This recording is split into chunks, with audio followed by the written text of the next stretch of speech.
Alright, so let's talk about tech cards. With YCS Philly coming up literally tomorrow and Nat season in full swing, I think we need to discuss cards that are just really strong to play right now, that you need to either main or side to really carry you to the top of these events. Please share your thoughts in the comments down below. Let me know which cards you are running. And if you like the video, please make sure to like it. It really helps the channel. And if you maybe want to support me in any other ways, you can always check out my Patreon. The link is in the description and there's a ton of extra content on there. So make sure to check it out if you want. Now, of course, we are going to talk about all of these tech cards with the help of a tier list. And I did add 2 tiers. We have strong in main and strong inside, because I think it's important to differentiate between which cards are really, really strong when you main deck them. And sometimes you kind of want to side some of them that really will do nothing against other strategies, only a specific one. So we need to go ahead and get started because we have like 50 cards to cover. So the first one is going to be Zuking Alpha. Every single time it's on the tier list and it's the poster child of not worth it. Here's where it's going right now as well. The issue with it is that it trades only 1-for-1, whereas in some instances this might be okay, although Alpha never really saw play or a lot of hype ever since its printing, which is kind of sad. But sometimes a 1-for-1 exchange is okay. In this specific situation, in this format, I don't think Alpha is the way to go. There is literally no one running Alpha. Let's just be real. So yeah, moving on to Anti-Spell. This one is strong inside, 100%. Anti-Spell is just really, really nice because even a deck like Super Heavy Samurai, which just cannot really play spells and trap cards, can run this inside and just have it on top of the entire thing they do going first. And overall, just Anti-Spell amazing against decks that focus on utilizing spells, which a lot of decks of course do, and also against going second cards, which are or come in the form of spells a lot of times. And also it's kind of decent against Super Heavy Samurai as well. So most definitely the strong inside category is fitting for Anti-Spell. And moving on to a pointer, I think a pointer is also strong inside, but it might be a bit, actually no, I'll put it in specific and I'll elaborate. I think a pointer is only specific because you really want to utilize it in a strategy where you know for a fact that a certain thing is going to hinder you. So like, I don't know, Kashtira or whatever you're playing, like when you know, okay, if they have a Kaiju or if they have a specific card they can have to deal with my board, I need to have a pointer to prevent this. So yeah, a pointer is specific. It's not bad, but you won't see it in every single deck list. Moving on to the book cards. I also have Book of Moon on here, but I did not name it properly, so that's why it's not here with the other 2 book cards. But we'll get to Book of Moon. I don't want to scroll up and down and mess up the recording, so let's just go ahead and like go slowly down the list. I think Eclipse is specific because it's only really useful in Kashtira. I've only ever seen it in Kashtira ever since the new format. It doesn't seem like it's the strongest card, as opposed to like Book of Moon, which is a spoiler. I think Book of Moon is insane because Book of Moon is actually something you want to set going first, and it is going to be a nice interruption, whereas Eclipse is just kind of like meh going first. You can like dodge stuff, which is cool, but I think right now Eclipse is like specific. It's not bad, but you know, it's not exactly in a lot of people's lists, only like Kashtira players, of course. And then yeah, Book of Lunar Eclipse is not worth it. It needs to discard and only deals with 2 things. It's way too specific, but not going into the specific category, but it is way too niche in its usage, and I think it's not enough to deal with 2 things right now. And also, cards like these aren't as great moving forward, and by cards like these, I mean stuff that actually would deal with the board, because right now boards do put up negates, whereas in the last format, that wasn't a thing, so you could get away with playing Book of Eclipse and knowing it's going to go through, whereas right now that's not a thing. Like you literally need to go up against Super Heavy Samurai or something, and like that's not gonna save you exactly. Not to mention they play Spell Canceller, which will come into play a little later when we talk about these cards right here, which is the power spells going second. And as for Called By, like, I don't know, I think Called By is like just really strong always. So if you want to play it like in a strategy where you know you're gonna be hurt by hint traps, and just overall like it's one card, you can just put it in and know for a fact you're going to be safe if you draw it. So I like called by. I think it can be included, although you can also cite it if you want and have it specifically for going first, which is cool. And I mean, it's called by. We don't need to discuss much about called by. And yeah, Chalice, I think is not worth it. Let's see if I want to switch up any of the positioning over here. I think that's how we should probably do it. Chalice is an amazing card. Like, I personally am a huge fan of the card, just what it does. However, it's not good right now. I like when it's good in the format because I like the card, but just all in all, looking at it objectively, trading with only one thing is not going to do it. Like, even impermanence is not enough sometimes, and it's a hand trap, whereas Chalice is just not really it. And then we have Change of Heart. I think Change of Heart is strong inside. I think these kinds of cards are just really nice to side, especially because it's only at 1, so you can pair it up together with Thrust if you want. If you play Thrust and you have other targets, then you have Change of Heart as well, which is nice. And yeah, I think Change of Heart is cool, and I would most definitely put it in strong inside. And then we have Cosmic Cyclone. I mean, like, you can cite it, but I think I'll put it in decent. Cyclone is just one of these cards that's really nice in a format where, like, banishing is actually going to make a difference. Against Runic, it was amazing, but right now what I would personally cite is mass back row removal if you're going to Nats, or even a YCS, but like National specifically, where there's a lot more diversity. So you want to be prepared with cards that are going to deal with the back row decks efficiently. Then we have Crossed Out. This one is specific. 100, that was I don't know what that sound was. 100,000% Crossed Out is specific because it's amazing in Branded, and it can be played in other strategies as well, where you know a specific hand trap is going to hinder you, where right now in Branded you can also play other targets, because we are in a format where you kind of need to play a lot of hand traps anyway. So then it's serving dual purpose. You can play hand traps, but the hand traps also act as your target, so you are even more protected. So I like the card. I think it's really nice, but I wouldn't recommend it for every single deck. Just the ones that you know that it's really going to be of benefit to you, basically. Deep Barrier, most definitely strong inside. I would probably recommend siding this. Maybe if you know your meta enough to the point where you know you're going to be facing decks like Branded. It's not bad against Kashtira and Pearly as well. Like, it's kind of decent against Super Heavy Samurai as well, Calling Pendulum. And then we come to the power spells that I talked about before. So the issue with Super Heavy Samurai is spell cancelers. So if you want to be breaking a board, you kind of need Dark Ruler. And Dark Ruler is cool. However, if they put up the stuff that's going to deal with Dark Ruler, which ideally they will do because they know they're going to lose to this card, and at that point Dark Ruler is not going to be strong enough. So I'm kind of indecisive between strong inside and decent. I think I'll put it at the top of decent. I think Dark Ruler in theory is really, really nice.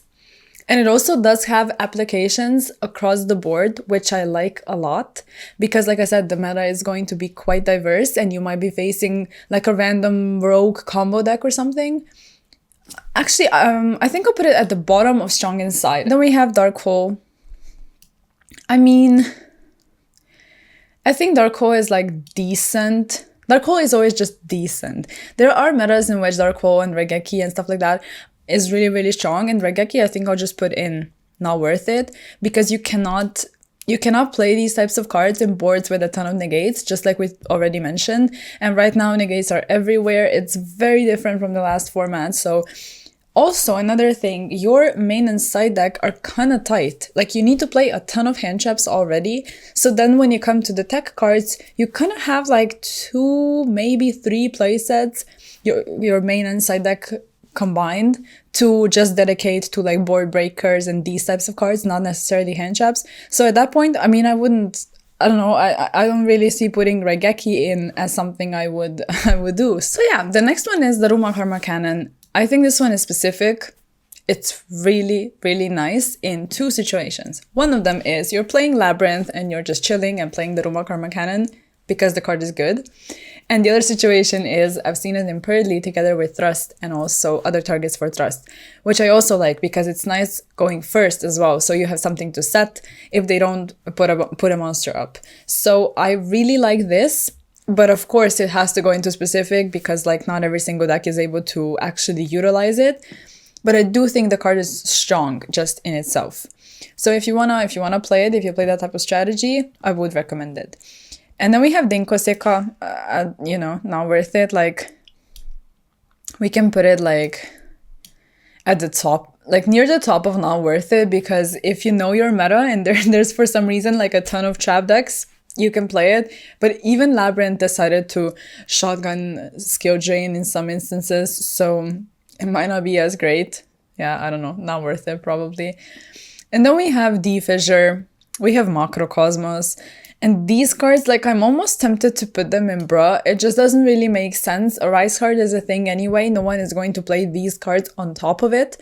And this is the only deck that can effectively utilize these cards. And Flunder is kind of nowhere to be seen. So, yeah, like, these two decks pretty much can actually have some use for these cards. And they just will not see play.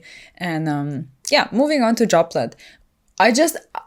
I don't really like Droplet. I never liked Droplet, and I'm not being biased right now, but I will put it in not worth it because I feel like maybe like bottom of decent or something. I'll put it at the bottom of decent because if you want to run it, if you feel like you're gonna benefit off of pitching cards, you know, that's your decision basically. But I don't particularly like it because it takes away too many of your resources, and right now if you're trying to break a board like Super Heavy Samurai or whatever, you need resources. Like, you can't just pitch 3 cards or something because their boards are big. So what are you gonna do when you're done with dealing with their board? Then you need to start building your own, which you won't be able to do with, you know, only a couple cards. Like, deck with 1 card combos, sure, but that would have to be like literally an ideal situation of you having Droplet as well as stuff that you can pitch that you don't really mind pitching, and a 1 card starter. I mean, I'm not a huge fan personally. Also, under a Rise card, you can't even pitch anything. It can also just be completely stopped with the just sheer existence of spell cancelers. So yeah, not a huge fan. And then moving on to Enemy Controller, it's just specific, nice in Kashtira, but not in exactly in other decks. So I think specific is a very good category for it. You can utilize it, it is strong, but mostly I've only seen it in Kashtira lists. Then we have Eradicator, again a very specific card. Just like the Daruma Karma Cannon, because of Labyrinth. It was amazing in Labyrinth. And let me just quickly check if I like the positions of everything over here. I think I will put the Daruma Karma Cannon higher, actually. It's specific, but it is really, really strong in Labyrinth. And Labyrinth has been like, you know, it's been popping up here and there at Nats, so I think we need to respect it. Then we have Evenly, another card that really, really suffers of there being a lot of negation in the format right now. And also, like, a deck like Pearly can easily go into Zeus, and just overall, sometimes you just want your battle phase. So Evenly is not going to be the card for you, and I think I'll have to put it in decent, because it's still not horrible. You know, against a trap deck or something, it's not bad in theory, but I wouldn't personally cite it in this format. Then we have Forbidden Lands. This one just fell off. I will put it in not worth it. We can like respect it, put it at like somewhere at the top of not worth it, but the meta shifted and lands just fell off. Then we have Kaijus. I think Kaijus are goated. I think you need to be playing Kaijus right now, or if you're not playing Kaijus, you need to be running Santa Claus, which I just realized I do not have a picture of. I will fix this in editing, so I'll put Santa Claus in goated. It's just so strong. Strong against Pearly, strong against anything problematic you have to deal with. It's also in defense, so you easily make a Zeus, which is nice. Kaijus being in attack is kind of annoying, so maybe Santa Claus is a better choice than Kaijus. I will I don't know, I'll just put it somewhere over here so you know that Santa Claus is supposed to be here. I think it's really nice. And kaijus as well. Pretty much everything that goes for Santa Claus goes for kaijus as well. And except for the fact that, you know, Santa Claus is in defense. And people like to complain about the draw in the end phase. You're probably dealing with the Santa Claus anyway, so you don't have to worry about the draw. Or you're just OTKing anyway. And another thing I really like about kaijus is they are so useful in some decks. Like in Super Heavy Samurai, you can play the machine kaijus, which is great because you actually have access to it. In Math Mech, you can get to them with Small Worlds. So overall, just I like kaijus. I think they're really strong right now, which is amazing to see because I'm a fan of kaijus just all around. So moving on to some of the floodgates, of course, we need to talk about Goes and Rivalry, all of these. I think I'll put them in specific because you can't really play floodgates in every single deck naturally. They're not bad. Like looking at Gozen, I think a lot of times you're gonna put your opponent in a weird predicament. Like in Super Heavy Samurai, it's not all the same attributes. Against Kashtira, it might be awkward. There are ways of dealing with floodgates in decks like Pearly, for example. I think like you have probably ways of getting to a Zeus and dealing with them that way, but that's kind of specific. For the most part, you know, a very well-timed floodgate is going to really hinder you. So I think I'll just throw them in specific. I think Gozen is a tiny bit better than Rivalry. And there can be, for example, is not bad right now. Like in the last format, it wasn't exactly like ideal, but I think the rivalries, the floodgates deserve to be in specific because if you want to run them in a deck that can afford to do so, you can do it and you can really achieve a couple easy wins with this, I think. Just flipping it at the correct time is everything. And then Grave of the Super Ancient Organism. Not sure if I want to put it in strong inside or like top of decent. I think I'll put it at the top of decent. It's not bad, you know, if you're expecting branded, if you're expecting these types of decks, I think it's fine. Like Kashtira, all of that. I think it's fair to put this in decent. Then we have Gravekeeper's Inscription. I admit it, I left this in because I wanted to put something in Bruh, and I knew for a fact I was going to put this here because it's just not useful right now. So yeah, I mean, a nod to tier format, and then we move on to Harpy's Feather Duster, which is amazing sorry, I put it in main, which is amazing in the side. Like I said before, you want to have cards that cover chap matchups or like back row matchups efficiently, and a card like Harpies or even Lightning Storm are going to be really, really useful. And Lightning Storm as well, like a lot of people will play into it and you can just, you know, cheese out wins that way because it's not as great because of negates, but still I think the card is strong. So I'll put it like probably over here. Yeah, I like it here. And then we have Herald of the Abyss, another card for the specific category. I do not know what I was doing without this specific category. Like, I don't know. I cannot imagine my life without the specific category at this point in time because it's so, so, so useful. I want to put Herald of the Abyss like here, next to Daruma Karma Cannon because they go hand in hand perfectly. They are amazing with Thrust. But I think that, like I said before, I'll try not to like repeat myself and annoy you, but basically you don't have that much space. So if you have ways of getting to cards, like with the likes of Thrust, then sure. Other than that, I don't think I would be running these cards because Kaiju's, Santa Claus, these kinds of cards essentially do the same thing. I think I hit the mic. I'm very sorry about that if you heard a weird sound. So we mentioned Thrust, and I think that Thrust is like top of specific. You can play it if you want. I've seen it in Pearly, like I said, and I really like the version of Pearly with these cards. And yeah, I think it's like it should go at the top of specific because you can really decide what you want to do. Then we have Ibli. Ibli is not bad, you know? Like Ibli is kind of nasty because like in a national setting, you don't really know what you can expect. And we saw the second place at Israeli Nationals, someone played this, and just overall, you can catch people off guard so easily. Like, you can't expect everyone to think about putting Linguribo in their deck as well and having a way to deal with Ibli. So it's, of course, specific because not every single deck can run it. A deck like Kashtira is amazing at running it, of course, and like Sprite and these kinds of decks, but the deck had the nationals actually was Super Heavy Samurai Orcas together with Ibli. So I'll put Ibli in specific as well. I like this category. Then we have Judgment. I don't think Judgment is worth it right now. You won't really...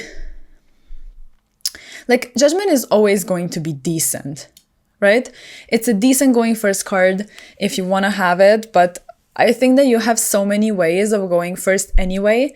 We could put it like a tiny bit higher. I respect Judgment, I just don't really... I haven't seen it in a lot of lists, and I understand that the side deck is tight, and if you're going first anyway, I think you should be good. Alright, then we have Fenrir, and I think Fenrir is decent. You know, it's not exactly... I haven't seen it in any list except for Kashtira lists, so you can play it if you want, but like, I don't know. We can put it like here, maybe. Something like that. Or I guess we could put it in specific and just say that, you know, because you can play it in Kashtira. However, it is still just a tech card in itself. It doesn't necessarily have to tie into the archetype because it's strong in itself. It's just that you need hand traps. For the most part, you don't really need extra cards to add on top of your board, I think. I think hand traps are just the way to go right now. So I'll just leave this like down here. Then we have Kurikara. This one is going in goated 100%. I think the card is really strong. It's useful against a lot of matchups, and the second part of the second effect is so underrated. Like, just people do not think about how much advantage you can get or even win the game off of just reviving a monster from your opponents. So I really like this card. I think it's strong. And then Lava Golem as well. Like, these cards, all of these ones are just goated. You have to have a way of dealing with boards, and Lava Golem deals with two things. So that's pretty much all that needs to be said. Sphere mode is nice, but I think I'll put it in specific because it's like, it's really, really strong, but not every single deck can afford to play it. So I think it should go a tiny bit lower, even though it actually tributes 3, which is even better, but should probably go here. Also, these ones could go in either strong in main, strong in side, or just goated all around. Goated just summarizes the top 2 categories over here, because I've seen lists even maining Lava Golem, and I think if you're playing that kind of deck where you don't get hurt by Lava Golem, you should probably be maining it and just have it game 1 already. So yeah, then we have Mind Control. I think Mind Control isn't worth it right now. It's not a bad card at all. I don't really see it. You can play Change of Heart already if you want. Actually, let me think about it. It could go like indecent, maybe.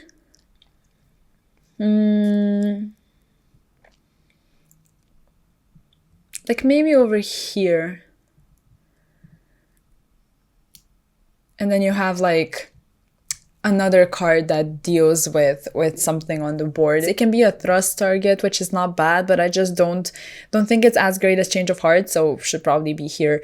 Necrovalley is going in bruh. Like, you do not want to be running Necrovalley right now. I don't know what you would be doing with it. Like, stopping some random matchups, sure, but other than that, I don't think the card is worth it right now. But still, I want to put it in bruh. So yeah, then we have Pankratops. This one is just decent. Only decent. It's always just decent, not really incredible as of late, you know. In the last couple of formats, Pankratops wasn't exactly performing, whereas when it came out, it was literally the most amazing card ever. So it's funny to think about that, actually. I know it's limited, but like power creep and all of that is a thing, and cards just... so many absurd cards were printed where Pankratops is just like a very solid card. But that's it. Like, you can play it if you want, pretty much. It's only at once, so might as well like include it if you have like 1 space left and you want to dedicate it to Pankratops. You know, I'll not try to stop you. I just think some of these ones up here are much better. And then we have Kaiju Slumber. I don't know, I think Kaiju Slumber isn't worth it. It's just like, again, one of these cards that can just easily get negated and will not do enough. Like, it just feels like it's a bit too much. You can have Kaijus already. I don't think you need cards like these. And then we have Skill Drain. naturally skill drain is going to be specific because like only Labyrinth can really benefit off of it. And also another thing to mention that right now with Book of Moon and these kinds of cards being strong, people play Eclipse like I mentioned before, you can dodge stuff so easily, and you have ways of dealing with the skill drain. Like Purdy even plays the Fairy Link too, which dodges skill drain and pops it. So that's you know, every single person in the deck profile will always say that's a skill drain out. So meaning there are skill drain outs. I think the card is strong. I get when people complain about, you know, skill drain being too strong and, you know, too broken, should be banned, all of that. Yeah, it's really good, but there are ways of dealing with it. So let me stop hovering and decide where I want to place it. I think I'll put skill drain like, I don't know, here maybe. I think this is like a cool placement for skill drain. Oh, I have another judgment over here. Okay. So yeah, okay. Let's ignore the judgment over here. Move on to summon limit. So I don't know. I think summon limit is like bottom of decent. I've seen it in some lists actually, because like in Kashtira or something where you don't summon that much, you can play it. It's not bad, but like, I don't know. I wouldn't personally probably go for this card. And then we have super polymerization. Definitely a specific card, but it's not bad. We can put it like here maybe. In Branded, it's really nice. You can just easily put it in your strategy if you know you're going to be facing these kinds of decks going to like Nats or something. Super Poly is fair to main, I think. And then we have Swords of Concealing Light. Let's just slap them in bruh. It's literally the worst version of Eclipse. We established that in last format. Tactics is top of Goda, 100%. Like all of these ones over here, like these ones are probably interchangeable, but like Talents is amazing. In a hand trap heavy format, going first, you can just like check for another hand trap, get rid of that, combo off, or you can take a starter if you want, or you can draw if you want. But a lot of times just looking at the hand is so invaluable. I don't know, the Talents, like even the take effect, all of it, just the card is really, really, really strong. Did I literally just put only Callby and strong in main? That's so weird, but you know, we aren't doing a hand trap tier list, so I guess that makes sense. It is so funny though, so these ones are strong in main as well. Yeah. Twin Twister, I don't know, like, not worth it probably. Like we can put it like here. It's Twin Twister, you know, Lightning Storm and Harpies just do more right now, and Cosmic Banishes, so I'm not a huge fan of it right now. Ultimate Slayer, not worth it either. There are like strategies that can play it, but only in extra decks where in decks where the extra deck is not an issue, so you can play a ton of targets. I think the card is cool. I like it. I like the idea of this card, but it just never really shined yet. Shone. Is that the past tense of shine? I think it is. All right, so we're gonna put it in not worth it. Let me just decide where. Like, I don't know, here maybe? Because you can play it in some strategies. And Book of Moon is goated 100%.